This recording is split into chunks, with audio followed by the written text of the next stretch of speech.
कास पठार संरक्षण कर कुंपण निर्णयावर वाद, नैसर्गिक सौंदर्य टिकवण्यासाठी तज्ञ समितीची शिफारस आवश्यक। गावात परतलेल्या तरुण योगेश जाधव यांनी शेळीपालनातून साधली आर्थिक आत्मनिर्भरता। जातिवंत बोकड व ऑनलाईन विक्रीमुळे लाखोंचे उत्पन्न। पुण्यात 3 महिन्यात जिल्ह्यात 93% पाऊस, मावळात सरासरीपेक्षा तब्बल 201% पर्जन्यवृष्टी। मुंबई कृषी उत्पन्न बाजार समितीवर प्रशासक नियुक्ती, पणन संचालक विकास रसाळ यांची अधिकृत नेमणूक। कांदा खरेदीतील भ्रष्टाचाराची सखोल चौकशी करून श्वेतपत्रिका जाहीर करा, राजू शेट्टींची पंतप्रधान व कृषी मंत्र्यांकडे मागणी। राज्य शासनाचा निर्णय, द्राक्ष आंबा उत्पादकांसाठी पुनर्रचित हवामान आधारित फळपीक विमा योजना लागू।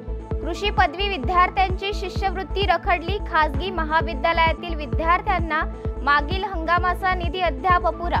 संत्रा बाजार भावात मोठी वाढ, सरसकट मालाला 3500 रुपये क्विंटल, प्रतवारी संत्र्याला तब्बल 5000 रुपये दर शेतकऱ्यांना मिळतोय।